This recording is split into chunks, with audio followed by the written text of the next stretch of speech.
हैं कि जयराम महतो में कसम नैतिकता तो है कि चले आंदोलनकारी को सुपुत्र होने के नाम से कम उसको आंदोलनकारी का ब्लड तो है कि चलो कम से बोल रहा है। और इसका भी अब कहिया चेतना जागेगा, कहिया संवेदना जागेगा, या तो हम लोग अमरण से मरिए जाएंगे, उसके बादों शायद जागेगा कि नहीं जागेगा, भगवान मालिक।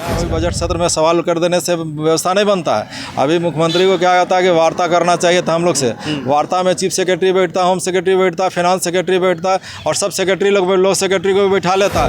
जयराम बाबू ने पहल किया है और दिखा रहे हैं कि हाँ आंदोलनकारी का ब्लड है उसमें, और अभी ठीक है नौजवान है, करेगा तो अच्छा बात है। उसका नैतिकता संवेदना अगर है तो उसको हम लोग धन्यवाद। नमस्कार, जोहार। अभी हमारे सामने जो लोग मौजूद हैं ये वही लोग हैं जो झारखंड आंदोलन के दरमियान अपना टाइम को दिया था और आंदोलन करके जो है झारखंड को अलग कराया है। लेकिन इन लोग अभी आंदोलनरत हैं, अपनी मांगों को लेकर चिन्हित करें कि कौन है झारखंड आंदोलनकारी, उसको जो सही चीज़ें जो लाभ होनी चाहिए झारखंड सरकार की तरफ से वो अपील करने के लिए आप आंदोलन कर रहे हैं। फिलहाल हम बापू वाटिका के समीप हैं, जानने का प्रयास करेंगे। सर, झारखंड अलग करते टाइम आपने सोचा था कि झारखंड अलग करते टाइम आंदोलन करेंगे, लेकिन मांग को लेने के लिए फिर से आंदोलन करना पड़ेगा? देखिए, झारखंड आंदोलन के समय में जब हम लोग घर से निकलते थे तो हम लोग उसमें हरा पट्टी जब लेके बांधते थे तो हम लोग लगता था कि हम लोग कफन बांध के निकल रहे हैं, घर लौट के आएंगे, इसका कोई हम लोग का ये नहीं सोचते थे। और उस समय भी हम लोग पढ़े लिखे नौकरी चाकरी के बारे में नहीं सोचते थे, हम लोग कोई धन अर्जन करने का नहीं सोचते थे। हम लोग को बस एक ही सपना होता था कि राज कैसे बनेगा। राज हम लोग का इस तरह का राज चाहिए जो कि हमारा पुरखों ने और शहीदों ने शुरू से जो डिमांड करते आ रहा था, और उसी बताए हुए रास्ता पर हम लोग चले कि भगवान बिरसा मुंडा ने जो अबुआ दिस अबुआ राज कहा। और ये झारखंड शब्द का उल्लेख चैतन्य महाप्रभु का भजन मंडली में है, मुगल गजेटियर में है, जिसको कि सदियों से हमारा पुरखा लोग और हम लोग भी चाहते थे कि हम लोग का इस राज के अंदर में जो पहचान है वो पहचान होना चाहिए। देश के अंदर में भी सब जाने कि हाँ ये झारखंडी लोग हैं। तो झारखंडियों का पहचान उसके भाषा संस्कृति और परंपरा से होता है। जिस तरह पंजाबियों का पहचान है, तमिलों का पहचान है, उसी तरह से आपका असम में पहचान है सब लोगों का। उसी तरह हम लोग चाहते हैं झारखंडियों का भी एक पहचान हो। तो हम लोग का भाषा संस्कृति परंपरा और हम लोग का भी जो सारा व्यवस्था सिस्टम यहाँ जो झारखंडियों के अनुरूप चले, इसके लिए हम लोग पूरा लड़ाई और त्याग और संघर्ष कुर्बानी देते थे। लेकिन शर्मनाक है कि हम लोग का शहीदों ने और पुरखों ने जो सपना देखा था उस सपनों के अनुसार से एक भी नीति नहीं बना। आज तक स्थानीय नीति लागू नहीं हुआ। भगवान बिरसा मुंडा का भाषा आज तक लागू नहीं है। आपका सिद्धू कान्हू संथाली भाषा लागू नहीं है। या ठाकुर विश्वनाथ साहदेव उनके राज्य में नागपुरी राजभाषा था, वो भाषा आज तक लागू नहीं है। इस तरह से 9 क्षेत्रीय जनजातीय भाषा है, खोटा है, कुरमाली है, कुड़ुक भाषा है, खड़िया भाषा है, जो यहाँ की भाषाएं आज तक लागू नहीं हुआ है। तो यहाँ कहने के लिए तो 25 साल हो गया है, लेकिन इस 25 सालों में जो हमारे शहीदों और पुरखों का सपना और आंदोलनकारियों का भी जो त्याग संघर्ष करता था उसका भी एक सपना था, उसके और आदिवासी मूलवासी जनता की जो भावना है उसके अनुरूप एक भी कहाँ नियम कानून बन रही है आज। इसलिए आज जो भी हमारा कहने के लिए हमारा राजनेता लोग कुर्सी में बैठा हुआ है, लेकिन आज भी यहाँ का जितना भी नियम कानून यहाँ के ब्यूरोक्रेट बनाता है ये लोग खाली आज तक साइन करता है। अगर इन लोगों के अगर मानसिकता के अनुसार से यहाँ के जनभावना के अनुरूप अगर आज तक ये लोग काम किया होता तो आज हम लोग यहाँ रोड में नहीं बैठे हुए होते। और इस तरह का शर्मनाक स्थिति नहीं होता कि आज हम लोग उपवास में बैठेंगे। और शर्मनाक स्थिति क्या होता है कि यहाँ के मुख्यमंत्री और मंत्रियों का संवेदना इतना खराब है।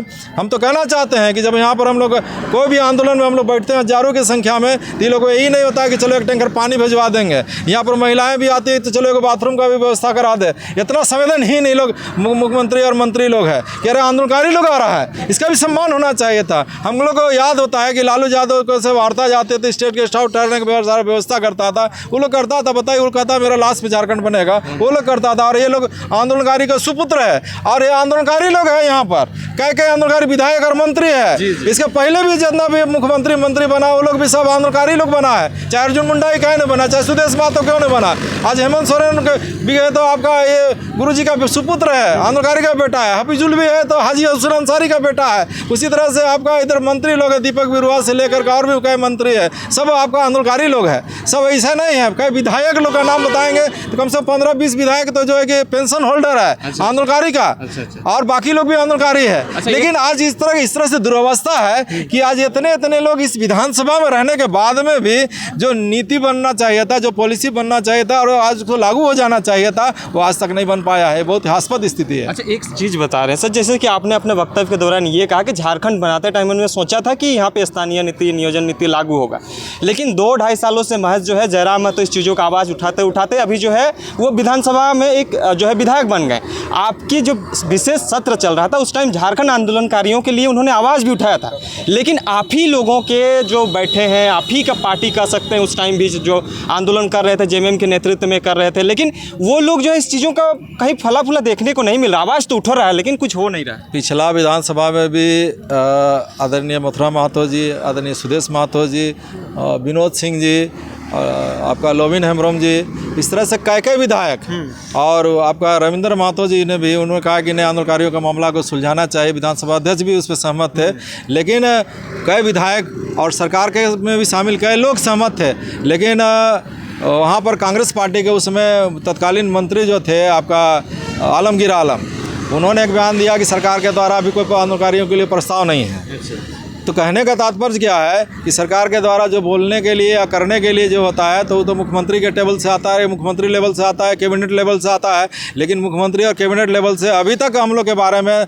उस तत्कालीन सरकार में भी कोई इस तरह बात नहीं हुआ। और वर्तमान में भी हम लोग देख रहे हैं कि सरकार में फिर वो इसी तरह के मानसिकता के लोग अगर उसी मानसिकता से काम करेंगे तो उससे अच्छा है कि हम लोग आमरण अनशन में बैठेंगे, इस बार आर पार हो जाएगा। अगर नहीं ये करना चाहते हो तो हम लोग भी घुट घुट के जीना नहीं चाहते हैं, हम लोग यहीं पर अपना जो शहीदी देना है तो गांधी बाबा के सामने में ये गांधी का देश है और यहाँ पर भी हम लोग उसी तरीके से यहाँ पर आज चेतावनी के रूप में ही हम लोग देने के लिए आए हैं कि आज सामूहिक उपवास में बैठ रहे हैं और इसके बाद में अबर जब आएंगे तो अबर एकदम निश्चित रूप से अबर आमरण अनशन में आएंगे। यहाँ से हम लोग कफन उफन सब ले करके यहीं बैठेंगे। अच्छा, बजट सत्र अभी शुरू होने वाला है, इस टाइम पे अगर आपके विधायक हो या मंत्री हो इस चीज़ों को रखेंगे तो आपका बातों को सुना जाएगा, लेकिन इसको लेकर क्या आपके कोई भी विधायक मंत्री आपके पक्ष में दिख रहे हैं क्या? देखिए, झारखंड आंदोलन में हम लोग वार्ता में जाते थे, सरकारें कैसे चलती है और व्यवस्थाएं कैसे चलती है, यहाँ अभी बजट सत्र में सवाल कर देने से व्यवस्था नहीं बनता है। अभी मुख्यमंत्री को क्या कहता है कि वार्ता करना चाहिए था हम लोग से। वार्ता में चीफ सेक्रेटरी बैठता, होम सेक्रेटरी बैठता, फाइनेंस सेक्रेटरी बैठता और सब सेक्रेटरी लोग लॉ सेक्रेटरी को भी बैठा लेता और उसके बाद कहता है कि नए आंदोलनकारियों का मामला को सुलझाना है। तो वहाँ से जो नियमावली सब में क्या संशोधन करना है और क्या देने लेने का सारा बात होता, उसको कैबिनेट में पास करता, उसको बजटीय प्रोविजन में लाता और उसके बाद में उसको असेंबली में अप्रूव करा देता, तब होता। अभी तो मान लिया असेंबली में जाएगा तो फिर इस तरह का कहाँ से आएगा व्यवस्था? वही चलता ही रहेगा। तो ये तो असेंबली में बात उठाने से कुछ होगा नहीं। पिछला बार भी कई बार असेंबली में बात उठ चुका है। तो अगर हेमंत आज जब आप जयराम बाबू को कह रहे हैं तो जयराम बाबू भी आंदोलनकारी का सुपुत्र है। वहाँ पर कृष्ण महतो जो झारखंड आंदोलन में रहे और उन्हीं का सुपुत्र है। एक सुपुत्र तो चलिए वहाँ पर अपना जिस तरह से उसको काम करना चाहिए था, उसका नैतिकता है, नहीं कर रहा, तो हम लोग धन्यवाद देते हैं कि जयराम महतो में कसम नैतिकता तो है कि चलिए आंदोलनकारी को सुपुत्र होने के नाम से कम उसको आंदोलनकारी का ब्लड तो है कि चलो कम से बोल रहा है। और इसका भी अब कहिया चेतना जागेगा, कहिया संवेदना जागेगा, या तो हम लोग आमरण अनशन से मरिए जाएंगे, उसके बादों शायद जागेगा कि नहीं जागेगा, भगवान मालिक है इसका। अभी भगवान भरोसा ही हो रहा है, तो क्या करिएगा बताइए ना।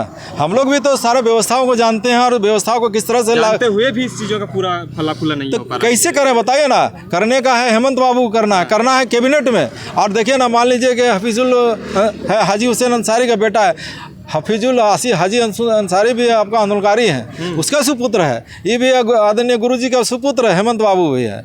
आपका रामदास सोरेन भी आंदोलनकारी है ना, दीपक बाबू सब आंदोलनकारी है। तो इस तरह से मथुरा बाबू भी आंदोलनकारी हैं। तो देखिए ना, कैबिनेट से लेकर सब में तो कई आंदोलनकारी हैं। उसी तरह विधायकों में भी बोले, आपका उधर सोनाराम सिंह को पेंशन होल्डर है, नमल बिस्कल कोनगाड़ी पेंशन होल्डर है, विधायक है। सब नीलल पूर्ति हुआ, बड़गुरुआ गगराई हुआ, ये लोग सब तो पेंशन, समीर मोहंती सब तो पेंशन होल्डर सब है, विधायक लोग हैं। तो बताइए ना कि आप ऐसा नहीं है कि अर्जुन मुंडा भी पहले जेएमएम से थे, आंदोलनकारी हैं, वो भी मुख्यमंत्री रहे।